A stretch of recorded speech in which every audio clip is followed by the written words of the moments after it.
Halo semuanya, welcome back to my channel. Saya Tasya Ramadanti. Pada video kali ini kita akan sama-sama belajar mengenai machine learning ya, tentang klasifikasi model. Dengan algoritma yang saya gunakan itu XGBoost. Oke, langsung saja. Jadi saya menggunakan dataset student performance in exam. Jadi ini per link, teman-teman bisa klik ini nantinya. Codingan saya ini karena saya share nanti ke GitHub, linknya akan saya bagikan di deskripsi. Jadi teman-teman bisa langsung belajar juga ya. Oke, kita klik link ini. Ini ada link buat ke datasetnya. Oke, saya pakai dataset ini, tapi saya tidak langsung download ya dari sini. Saya nggak langsung download. Jadi saya pakai API Kaggle.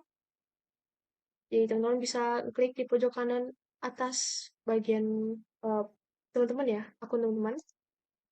Kemudian ada Your Profile.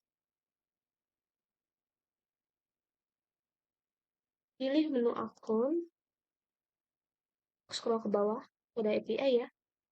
Teman-teman bisa klik Create New Token buat mendapatkan file Kaggle JSON yang berisi user sama key kuncinya. Oke. Kemudian, oke, ini saya udah cantumin langkah-langkahnya juga buat teman-teman belajar nanti. Kita install modul Kaggle-nya.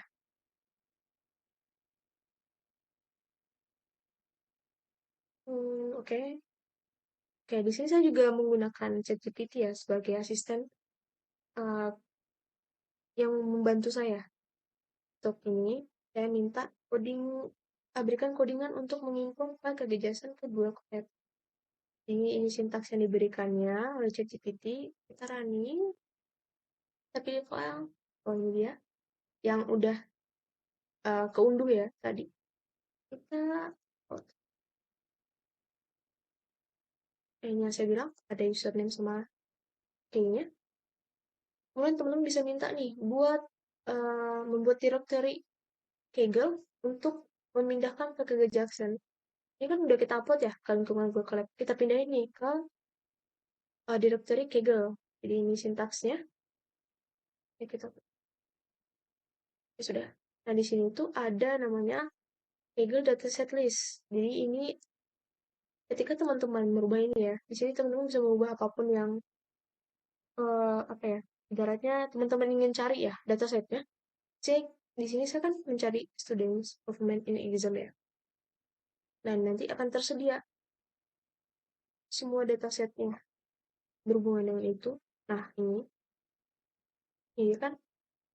Dan di sini saya bukan cuma saya menggunakan dataset ini yang paling atas, tableau. Terus kita Ctrl C.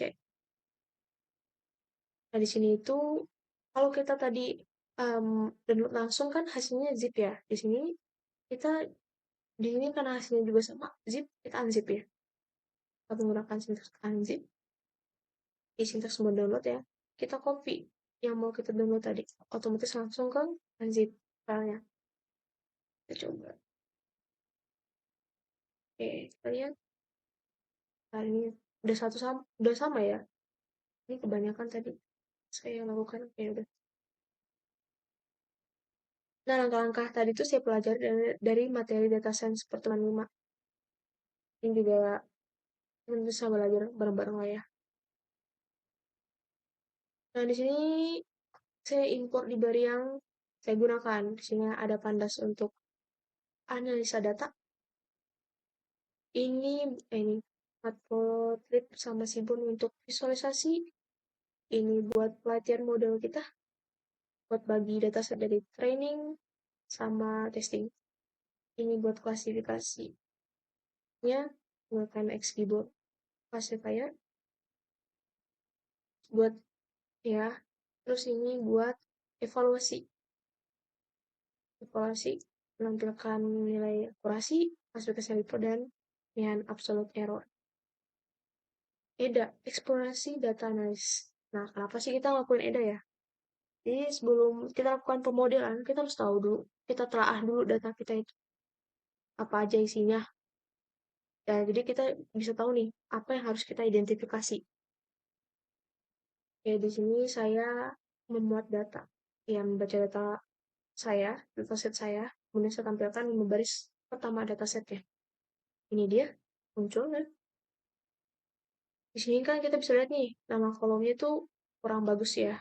Jadi saya mengganti nama kolomnya. Jadi kira saya ganti grup, parental level of education saya ganti ini. Ini lah pokoknya kita ganti gitu. Biar bagus ya, biar lebih enak aja gitu pas ngolah datanya. Kita tampilin nih, apakah datanya udah keganti atau belum. Ya udah keganti semua ya, nama kolomnya. Kemudian kita lihat informasi apa saja yang bisa kita dapat dari dataset kita. Dan di sini ada 1000 entry dengan totalnya 8 kolom nih. Kolom itu ini ya. Ini 8 kolom dengan dua tipe data, ada objek, kategori objek itu masuk kategori ya. Terus integer itu masuk numerik.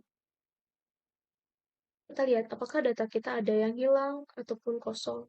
Oke, nggak ada, berarti data kita tuh nggak ada yang kosong maupun hilang ya. Kita lakukan, bukan kita lakukan sih, kita ngeliat statistik data kita. Oke, di sini ada jumlah entry-nya yang tadi ya, 1000.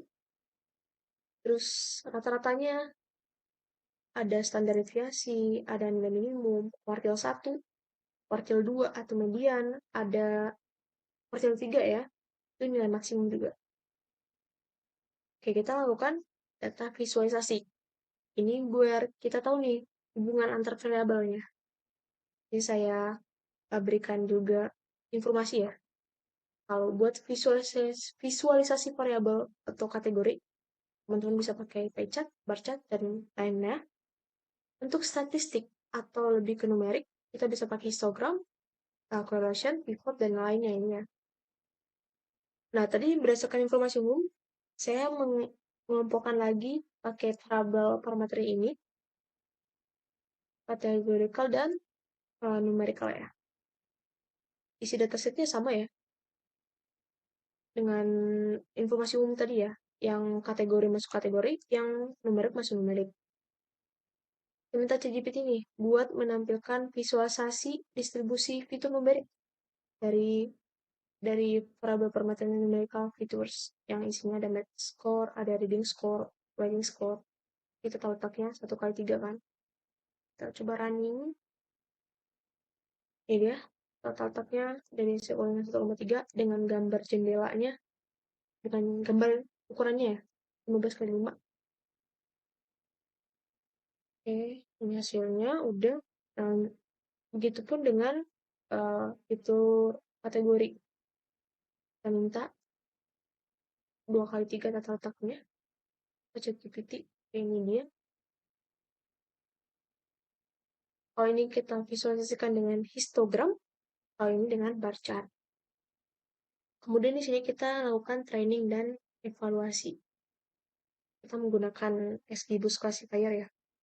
Di sini kita melakukan pelatihan model dengan menentukan apakah siswa itu lulus atau tidak atau gagal gitu berdasarkan skor matematikanya. Di sini ada encode categorical variables yang digunakan untuk merubah label kategori menjadi numerik. Terus fungsi dari PD ini, PD get di sini tuh untuk mengkodekan variabel kategori menjadi variabel dummy. Nah, contohnya di sini kita punya gender ya. Gender, contohnya gender ini nanti akan diubah menjadi 2 variabel. Ada yang namanya female, gender female, atau yang ada yang namanya gender female sama gender male.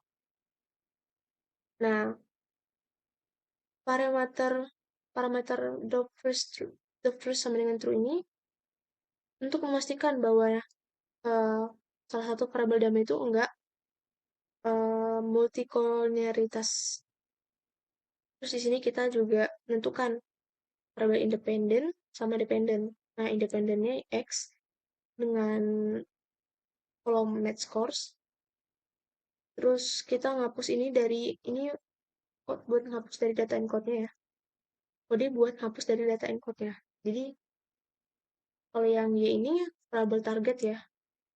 Kalau dia lebih dari 60, dia itu kan pasti pas ya. Kalau enggak dia gagal. Terus kita lakukan training data, kita bagi jadi data testing dan data training.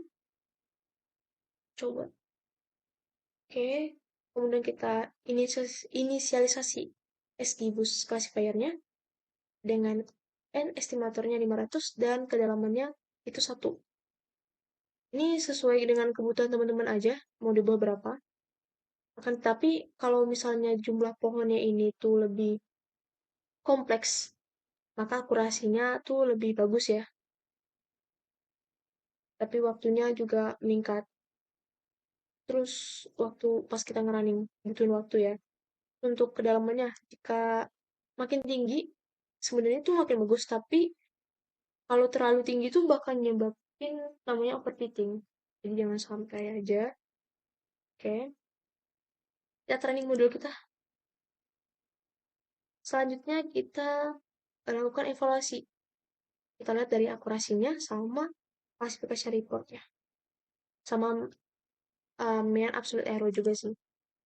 Ya, akurasinya itu 91,5% atau 0,915 ya. Wah, bagus banget data kita ternyata. Prediksinya ya. Terus ini klasifikasi reportnya. Oke, ini saya udah menuliskan keterangannya ya. Jadi, akurasi 0,915% itu mengukur sejauh mana model kita dapat mengklasifikasikan dengan benar. Karena akurasinya sebesar ini menunjukkan bahwa prediksi yang dibuat oleh model itu benar ya. Terus dikasih reportnya. Ini tuh gimana ya? Precision itu untuk memprediksi apa ya, positif model, mengukur sejauh mana model positif dibuat. Ini kan lebih tinggi ya, jadi lebih bagus kan. Terus kalau recall itu tuh buat apa nih, sejauh mana model dapat menemukan semua instans kelas yang benar. Terus untuk F1 score ini untuk melihat rata-rata antara precision dan recall, dan support untuk jumlah aktual dari setiap kelas dalam dataset. Contohnya ini. Dan ada Markov average and weight average. Itu mengambil rata-rata metrik evaluasi dari distribusi kelas tanpa memperhitungkan distribusi kelasnya. Ini juga weight average. Jadi teman-teman nanti bisa baca ya. Ini sudah saya tuliskan uh, apa namanya analisanya. Terus kita lihat data error kita. Oh, kecil ya, 0,285. Oke. Jadi model kita tuh udah bagus ya. Errornya udah kecil. Untuk apa ya? Melihat apakah model kita itu udah bagus, kita input data baru buat memprediksi. Di sini kita input data baru ya. Gender itu ada Kemal, grupnya grup C, parents education levelnya itu master degree. Wah, paling standar, test preparation complete, match score-nya ini sebenarnya kalau kita lihat aja nih udah masuk prediksi 1 ya. Atau ini kayak gini. Kalau prediksinya 1, maka nilai atau kinerja mahasiswa itu apa ya, di atas rata-rata. Kalau 0 berarti di bawah rata-rata. Jadi di sini kita juga udah bisa lihat sebenarnya ini hasilnya bakal di atas rata-rata ya. Atau 1. Terus kita berikan new data terbaru yang data encode ya. Ya, kata saya tadi, encode itu berfungsi untuk mengubah kategori menjadi numerik. Terus kita pastikan bahwa data kita tuh sama dengan data artinya. Terus kita lakukan susun ulang ya data pelatihannya, kita lakukan prediksi lagi buat ini. Oke, prediksi kita satu berarti udah benar.